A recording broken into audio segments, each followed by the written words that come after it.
نقل کر دیا جالسا رسول اللہ صلی اللہ علیہ وسلم، تکلم فرمایا اعلیٰ رسول اللہ صلی اللہ علیہ وسلم، چلے مشا رسول اللہ صلی اللہ علیہ وسلم، سوار ہوئے راکبہ رسول اللہ صلی اللہ علیہ وسلم، کبھی آرام فرما ہوئے رقد رسول اللہ صلی اللہ علیہ وسلم، بیداری ہوئی تو استيقظ رسول اللہ صلی اللہ علیہ وسلم، کہیں وضو فرمایا وہ بھی نقل کر دیا توضأ رسول اللہ صلی اللہ علیہ وسلم، یہاں تک کہ حضور نے پانی کس طرح کس انداز سے ہاتھ میں لیا اس انداز کو بھی صحابہ نے نقل کر لیا۔ اتنی محفوظ زندگی دنیا میں کسی کی نہیں ہے جتنی محفوظ حضور علیہ الصلوۃ والسلام کی زندگی۔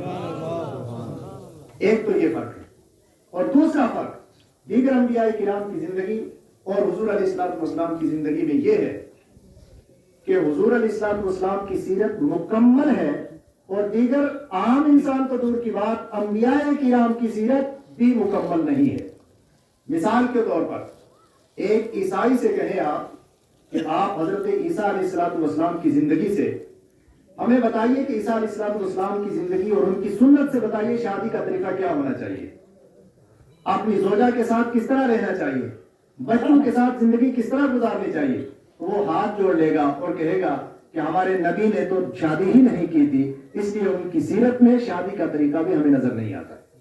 لیکن سرور کائنات صلی اللہ علیہ وسلم کی زندگی وہ عظیم زندگی ہے جو اپنے مرتبہ اور مقام سے لے کر اپنے ہر لمحہ کے لحاظ سے اتنی کامل اور اتنی مکمل ہے کہ انسانی زندگی میں جب بھی کسی مسئلے کی ضرورت ہوتی ہے تو سیرت رسول باضابطہ اس میں رہنمائی کرتی ہوئی دکھائی دیتی ہے۔ تو اس دو اعتبار سے نبی کریم علیہ الصلوۃ والسلام کی زندگی دیگر انبیاء کرام کی زندگی سے ارفع و اعلیٰ ہے۔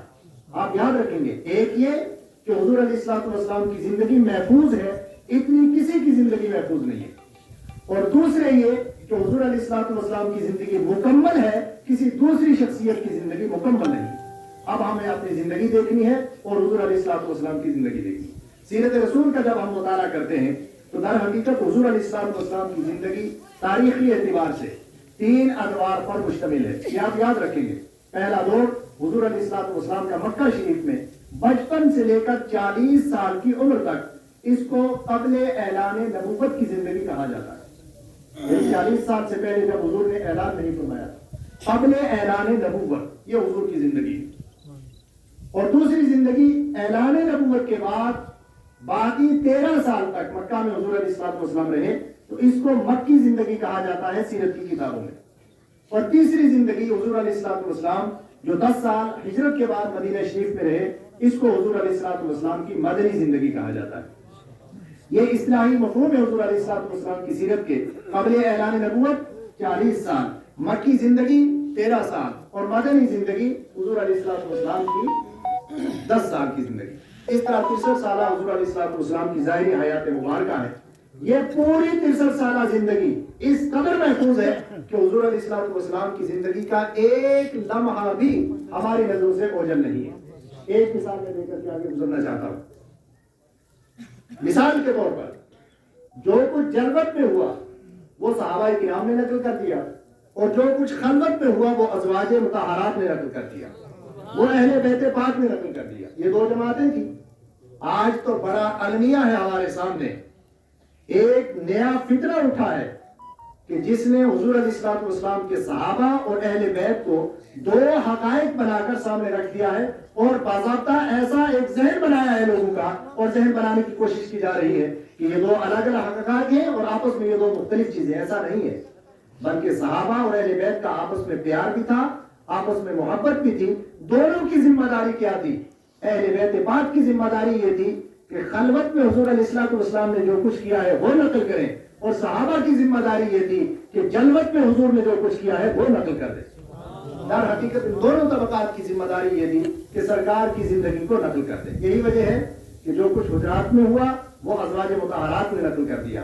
حضرت فاطمہ الزہرا رضی اللہ تعالی عنہا کے کاشانہ میں جو کچھ ہوا وہ حسنین کریمین نے اور مولا کائنات نے نقل کر دیا، یا خاتون جنت رضی اللہ تعالی عنہا نے نقل کر دیا۔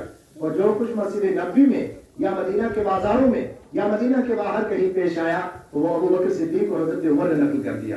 گویا کہ حضور کی زندگی کا کوئی ایک لمحہ بھی ہماری نظروں سے اوجھل نہیں ہے۔ یہ تو بعد کی بات ہے جب اعلان نبوت کیا، اس سے پہلے بھی بچپن کے حالات بھی آپ سیرت کی کتابوں میں پڑھتے ہیں یعنی رب کائنات نے اپنے حبیب صلی اللہ تعالی علیہ وسلم کی پیدائش سے ہی انسانوں کے دلوں میں یہ بات ڈال دی تھی کہ آنے والا انسان کوئی معمولی انسان نہیں ہے، بلکہ غیر معمولی شخصیت جلوگر ہو رہی ہے۔ اس لیے اس کے بچپن کو بھی محفوظ کر لیا جائے، اس کی جوانی کو بھی محفوظ کر لیا جائے، اس کی زندگی کے ہر ہر لمحے کو محفوظ کر لیا جائے۔ کیا کوئی کہہ سکتا ہے کہ حضور علیہ الصلوۃ والسلام کی سال ولادت میں کوئی اختلاف ہے؟ کوئی اختلاف نہیں۔ تھوڑی سی توجہ فرمائیے۔ میں ایک مثال دیتا ہوں، حضور علیہ الصلوۃ والسلام پیدا ہو رہے ہیں، کسی کو معلوم نہیں کہ آنے والا نبی ہے، کسی کو معلوم نہیں کہ آنے والا 40 سال کے بعد اعلان نبوت کرے گا، لیکن بچپن کے حالات محفوظ کیے جا رہے ہیں۔ کیوں؟ یہ اللہ تعالیٰ کی طرف سے انتظام تھا۔ دنیا میں کسی شخصیت کے لیے یہ انتظام نہیں ہوا، بلکہ سال ولادت میں اختلاف ہو سکتا تھا کہ حضور کس سال میں پیدا ہوئے۔ حضور علیہ الصلوۃ والسلام جس سال پیدا ہوئے، رب کائنات نے اپنی قدرت کاملہ کے ذریعے حضور علیہ الصلوۃ والسلام کی پیدائش سے پہلے اسی سال کعبۃ اللہ پر ہاتھیوں کا حملہ کروا کے ایک بڑا واقعہ مکہ والوں کو بتا دیا کہ آپ حضور اس سال پیدا ہوئے جس سال عام الفیل کہا جاتا تھا اسے، اس سال کو اس طور پر محفوظ کر لیا تاکہ بعد میں آنے والا کوئی شخص حضور کے سن ولادت میں کوئی اختلاف نہ کر سکے۔ یہ اللہ تعالیٰ کی طرف سے انتظام ہو گیا۔ ہمارا حضور علیہ الصلوۃ والسلام کی زندگی کو محفوظ بھی کیا گیا اور حضور کی زندگی کامل بھی۔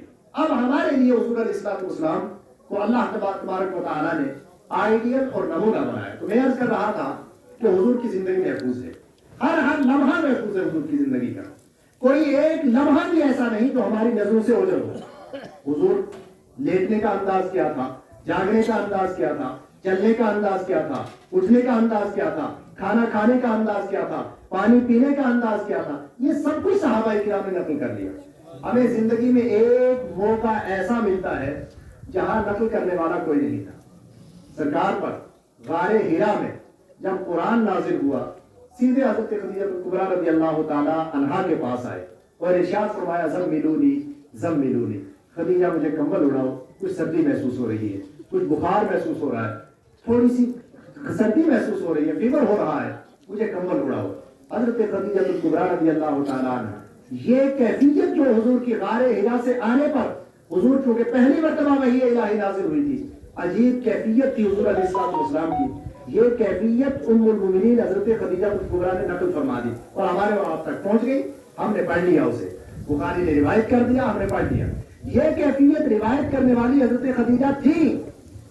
اب کمبل اڑا دیا گیا اور واپس سیدھی حضرت ورقہ بن نوفل کے پاس چلی گئی۔ کمبل اڑانے کے بعد ورقہ بن نوفل